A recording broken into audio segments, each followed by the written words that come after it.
Oh my god, it happens for the main menu too. Oh my god. This is gonna be awkward if I end up tagging this in on the end of the last episode instead of making its own video, but I gotta share this. I got the ball up to the mic so you know what's gonna happen. Elvoid! It's almost like it's saying Elvis! Speaking of Elboy, wonder how he's doing.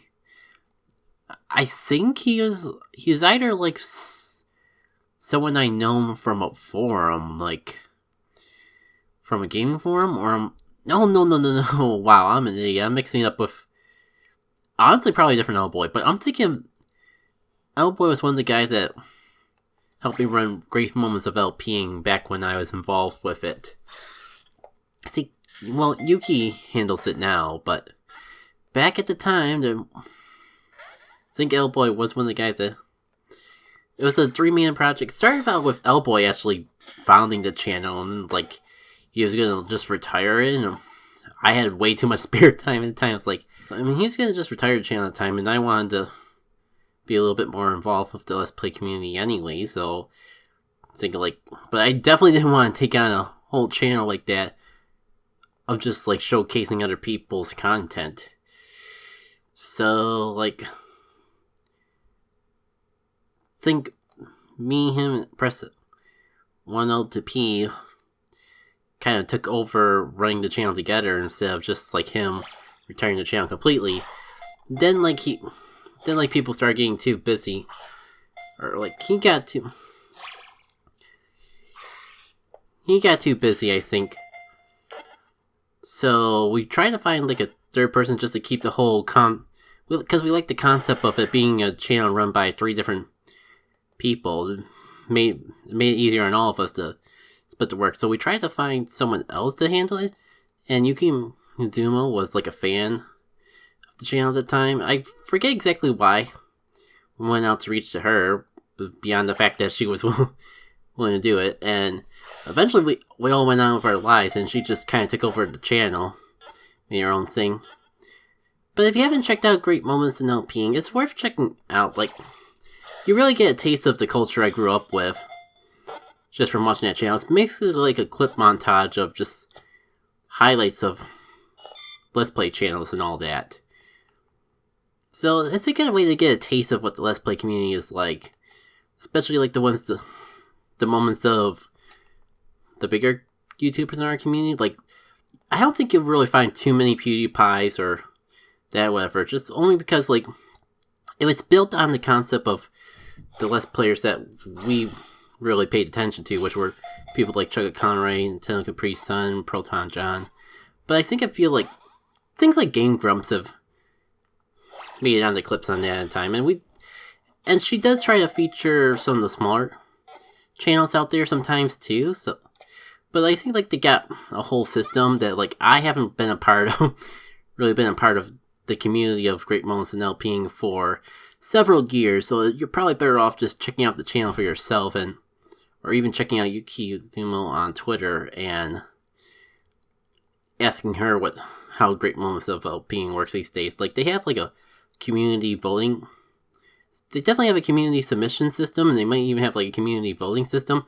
I want that Pikachu, but this last is going to prevent me from my double Pikachu, and I am not appreciative of it. Those Pikachus better be back when I'm back from my battle, but I have zero faith that that double Pikachu combo will be back for my combo.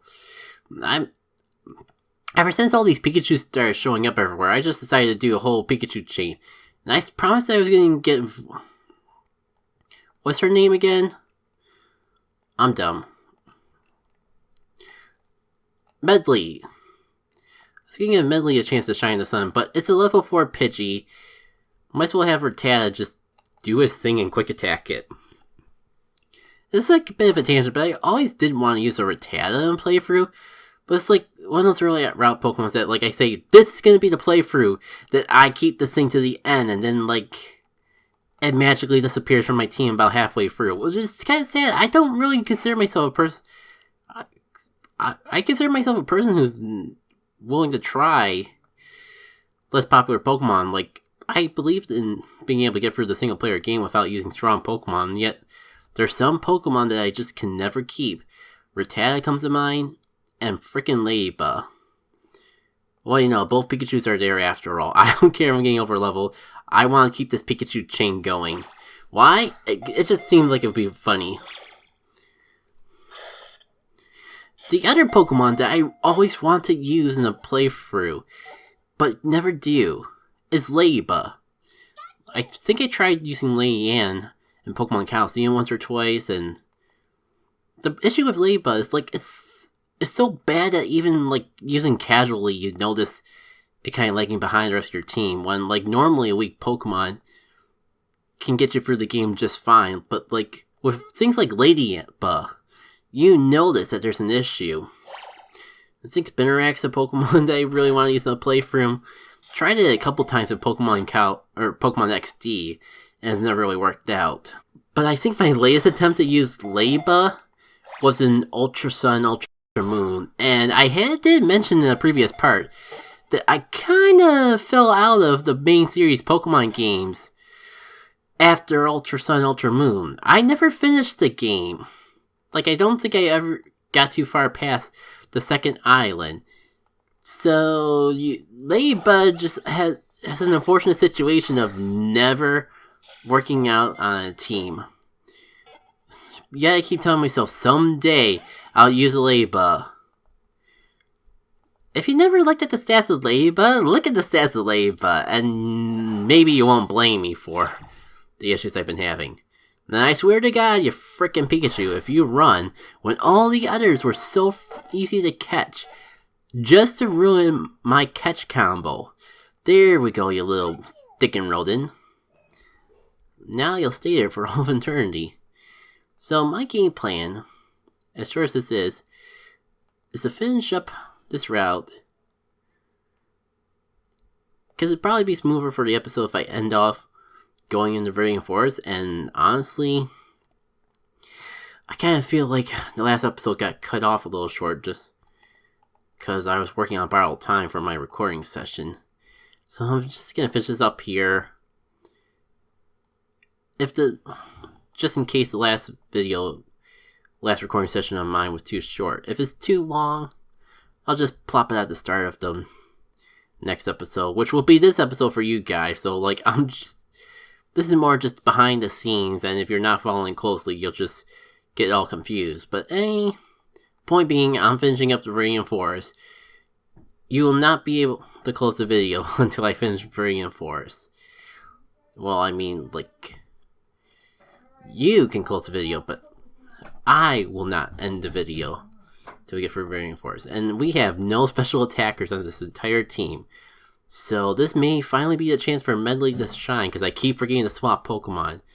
Between how over level we are, and the super effective damage, I was going to say Harden doesn't stand a chance, but this is a trainer Pokemon. This is the one time it won't use Harden. That is unfortunate. That is real unfortunate for you. You probably actually needed the Harden in order to even stand a chance against my overpowered team. Well, the good news about this, though, if I want to swap Pokemon, I can do so fairly easily. And now I've been second doubting myself. Like, I need to see if Gus is a physical or a special move, because I might just be getting mixed up with the older generations before the physical special split. And the verdict is, Gus is a special move. Because Quick Attack, that's the symbol for a physical move. So this is a symbol for a special move. And those are just that's symbol for miscellaneous moves. So yeah, like, going into Pidgey to Gus it wasn't a bad idea after all. But we don't need any more freaking Pidgeys. As you can tell from the level of my teams, I definitely overstayed my welcome. So yeah, we are now done with the Viridian Forest. And here's the CP system that I will be ignoring, because CP only exists to try to tie this game into Pokemon Go. Yeah, it's like, I guess the best way to describe CP is a way to get a general idea of your overall stats without manually looking at your stats. Because it takes attack, defense, special attack, put it all together to make a number. There's a whole formula behind it and all that, but like, I'm not gonna nerd out with Pokemon Go details. I don't think you're here for that. So this Eevee CP is 161. If it helps you get a better idea of how CP works, in Pokemon Go, the highest level of Pokemon you can have is 40.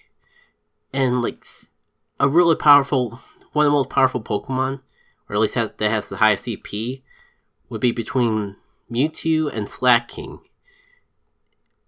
That alone should tell you just how much CP favors attack. And I believe they get up to 4,000. Usually a maxed out CP Pokemon is somewhere between 2,000 and 3,000, depending on the Pokemon.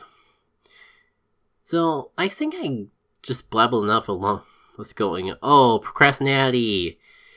Nice to see you, buddy. Yeah, I can't beat her as a gym leader here. He's seriously strong. Gen girl, you're ready for a good battle too? Yeah, I'm gonna kick his ass. His butt. I was not gonna say something else. I mean, let's be fair. Jenna would say the A word. I'm just restricting myself. But she's gonna kick some butt. Literally. Minus the fact that most rock Pokemon don't have butts. Do we consider rock Pokemon having butts? I probably don't want to think anymore about this. Man, what is this playthrough? What the heck is this playthrough? Yeah, I think we're at a good stopping point now. I'm tempted to just go onwards and make a whole video out of this, but I do need to record some less because someone lost a live commentary for like the first hour of chapter 3, so best thing I can think of to make up for it is to re-record again and again and again. But hopefully after chapter 3 we won't have to worry. I won't have to worry about being so careless with my commentary recordings. I have no idea what. Wait, what's this whole package for 500? Wow, I have so little money. I have no idea what this guy said, but I'm gonna buy his package anyways. I just wasted all my money on a glorified full heal. You know what? I am poor, so we're not ending it off here. We are gonna show off the money making trick since we're in Pewter City anyways. And if I do this now, then I can do it again tomorrow because it'll be a new day.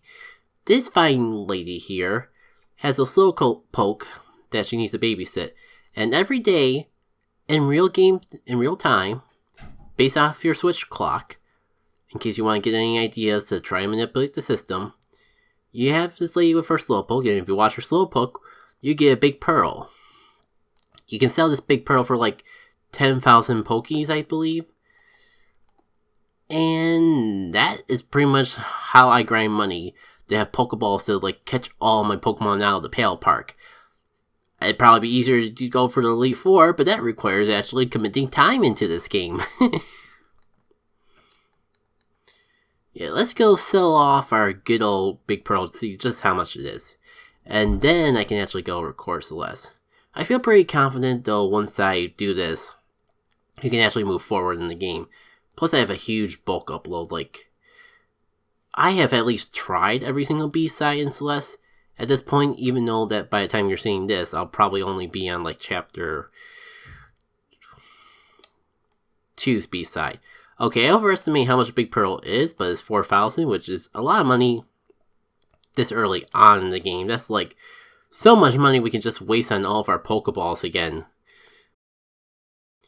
So if you're watching this Let's Playthrough, mind you that like I know we've had some rough turns where I'm just like, I know like Chapter 2, I did a whole huge thing of combining 2 different playthroughs together. Chapter 3 is going to have like live commentary of a second attempt, and only an hour in will be completely blind. But I'm fairly confident, because I have all these recorded in advance, and I did like check some of the audio files afterwards, that Celeste should be smooth sailing afterwards, because after Chapter 3's B-side, we will be doing we'll be taking on the new post-game chapter, and then after that, we will check out. Oh, we're not gonna do the whole do. I will forcibly make you follow me all the way to the museum. But hey, since I'm not scripted, I can check out what my Bellsprout finds in the bush. 69 fun plants. But let's pretend that we are being forced somewhere all the way to the museum over there. Before I said getting distracted. I have a lot recorded in advance of Celeste, so I'm pretty confident that things will be smooth sailing for a long time. Even if I end up having capture card issues again. So I procrastinated this much longer than I was planning to. I'll see y'all later. This will probably fit somewhere.